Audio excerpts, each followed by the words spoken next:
Baik, kewajipan menyertai jamaah.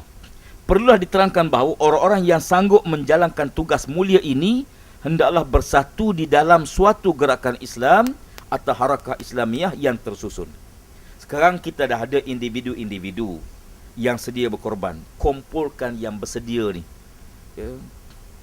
Ini yang kalau kita lihat dalam pengalaman Hasan al-Banna, bila dia tengok masyarakat Mesir hanyut, teruk, minum arak, berzina, tak semayang, ya, dia masa tu seorang pemuda.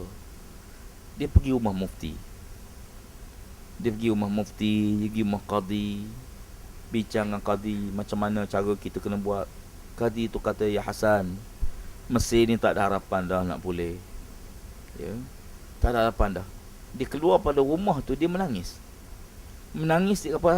Sebab kita letak harapan kepada orang faham agama ni lah yang tolong. Akhirnya dia kata, kita kecewa. Sekarang begini, kata dia. Maka dia buat yang mula-mula sekali, kumpulkan orang yang memang sayang pada Islam, orang yang nak ke Islam. Hantar pergi masjid, hantar perhati. Ada orang ulang di masjid tiap-tiap hari ulang masjid. Orang ni orang yang jaga perintah Allah, dan orang ni kumpulkan dia. Ya. Hasan Banna mula-mula 4-5 orang kumpul, buat usrah sikit-sikit, bincang. Kemudian kawan ni pula ajak kawan dia. Akhirnya jadi 2 usrah. Ya. Kemudian dia tengok, dia pergi ke bar, buat kuliah 5 minit je. Ya. Dia masuk-masuk, dia bersalam, tuan-tuan, saya minta maaf, saya bukan nak ganggu tuan, sekadar nak beritahu. Dia cerita sikit je. Ya. 5 minit dia pun keluar. Ya. Sampai kali kedua, kali ketiga, orang yang datang tu minta, ya Hasan, sambung sikit lagi, sambung lagi. Dia kata, apalah, minggu lepas saya datang lagi. Ya. Di mana? Di bar. Ya. Dia pergi. Lama kelamaan akhirnya orang yang dalam bar tu jiwa kosong. Anda tengok macam contoh kita remaja lah, ramai tak semayang. Kalau kita marah dia tak semayang, betul lah. Tapi cuba tanya, pasal apa dia tak semayang? Bila kita cek, rupanya dia bukan tak nak semayang, dia tak reti semayang. Jadi kalau dia tak reti semayang, kita marah sebab dia tak semayang, tak betul. Ya. Sebab tu saya bawa, kita bawa remaja-remaja ni yang tepi-tepi jalan kita jumpa ni, ajak dia, gimana, jom kita pergi piknik. Kita pergi panjat Gunung Ledang, ekspedisi mencari puteri Gunung Ledang. Sebab dengar cerita dia nak masuk PAS, borang tak hantar. Okey, kita bawa borang PAS, sebab dengar cerita dia masuk PAS. Ya, pergilah bawa remaja ni. Ya, sampai-sampai saya kata letak beg. Bawa turun beg semua, mandi dengan baju-baju ni, mandi. Lepas mandi naik, semayang terus, saya kata, semayang terus. Basah ni ustaz, macam mana? Basah tak apa semayang. Sah ke? Sebab dia tahu selama ni semayang kena kering, bila basah tak boleh. Ya. Semayang. Ya. Semayang jamak. Ya. Ada yang tanya, subuh boleh jamak ustaz? Ya. Nak kasar subuh, buat 1 rakaat. Ya.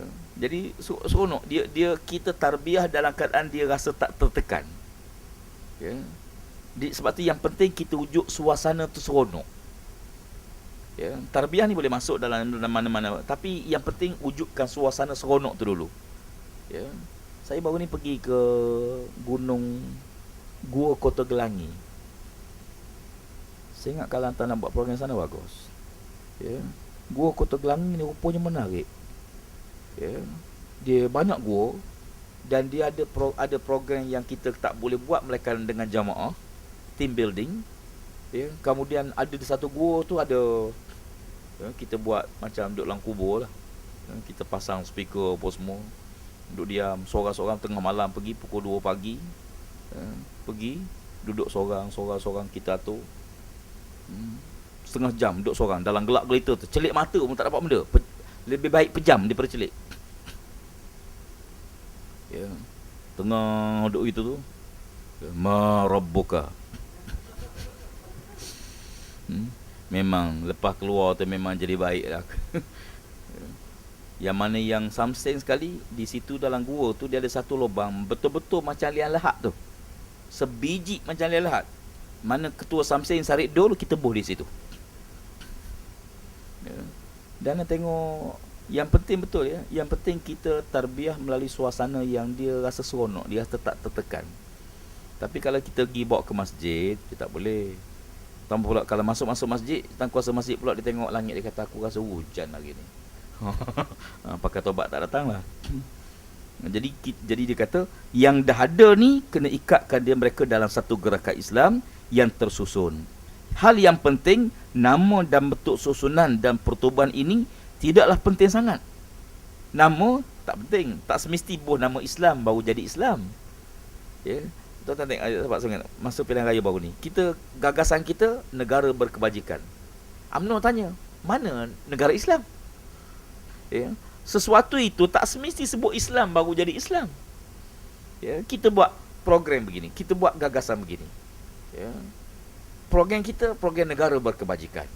Jadi katakan di sini, hal ini memerlukan penyatuan tenaga kerana memikirkan kenyataan inilah saya cadangkan supaya kita bincangkan pula kelayakan-kelayakan yang perlu ada pada sesuatu gerakan itu.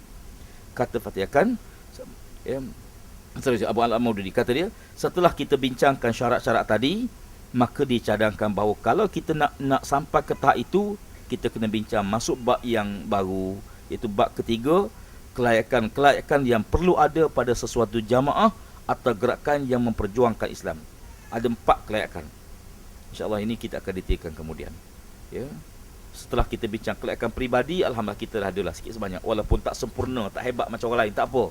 Tapi yang penting bersedia untuk terlibat diri dalam jamaah. Alhamdulillah. Sekarang setelah kita terlibat dan kita duduk jamaah, maka apa pula syarat kelayakan yang jamaah tu kena ada? Ya. Nanti kalau jamaah tu tak bersedia, dia tak boleh. Ya. Dia tu tapak yang kita nak duduk tu, tapak tu mesti kuat. Dan itulah di antara syarat-syarat yang akan kita bincangkan nanti. Wallahu a'lam.